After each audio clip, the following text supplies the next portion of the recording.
Capcom finally revealed its much anticipated balance patch for the Balance Patch Season 2 patch, and it's not what anyone thought it would be. There's a full list of changes in the description below, but we're just going to cover the fun stuff because otherwise it would just take way too freaking long. Global changes. DPs have changed again. Light being throw invincible, medium being airborne invincible, and heavy being projectile invincible. This seems like a good change overall, adding DP utility outside of combos, but I can't see projectile invincibility on DPs having much use unless the Miis are mistimed, or you're just seriously considering going YOLO against a fireball. Hold frames for charged characters have been increased from 6 frames to 10 frames, which I don't care about because I hate charged characters. Also, option select throw tech is now dead. Moving on! Character specific changes. Given that going over every change would take way too long isn't that interesting and will no doubt be analyzed by people far more knowledgeable about the game than me, I present to you Red Gambit's TLDR abridged list of April 2017 changes of patch notes for people who don't like reading things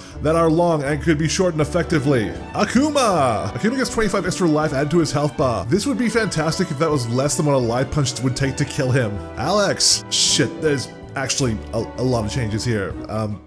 I'm just gonna assume Alex is actually good now and move on. Balrog! Balrog had his life reduced by 25 points. This would be fantastic if he couldn't still murder the shit out of you with 1 hit point left. Birdie! A recurring theme of this patch is that Capcom wants low tier characters to stay low tier. Ladies and gentlemen, the bar has been set. Cammy! Someone at Capcom looked at Cammy and said, let's take a top tier character and give her an air throw because she fucking needs it. Chun-Li! If you mash buttons, you need to mash harder! Dalsim! Filipino champ hasn't won Evo yet and Capcom feel he's due. Fang! I'm no expert on this character, but given how none of this affects his damage, I'm guessing he's still garbage tier. Guile! We increased his V trigger to 3 blocks because that's gonna take him down a peg. Ibuki. Everyone is sleeping on Ibuki, so why fuck with that? Juri.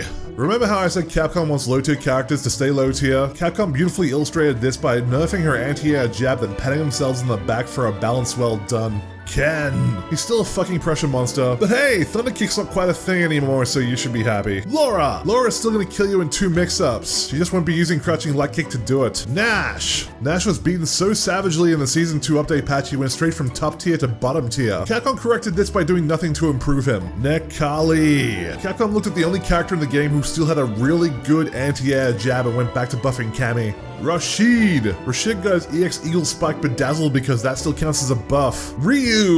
The Spirit of Daigo's lost tournament winnings haunted the Capcom dev team so long they gave up and reverted to standing light kick to Season 1. Urien. Capcom finally got something right by nerfing his crouching medium kick. That should help you sleep at night while he pierces you to death. You can just keep doing it.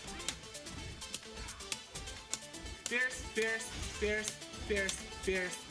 Vega. Does anyone actually still play this character? Zangief. Zangief got a bunch of new moves. Fucked if I know how good they are. That's the end of the list, so of course that means that Bison, Armika, Colleen and Karen were all far too perfect to change and no one will have a problem with that. Anyways, that's it for me guys. If you enjoyed this, remember to like and subscribe. In the meantime, I'm gonna be over in the corner just crying myself to sleep.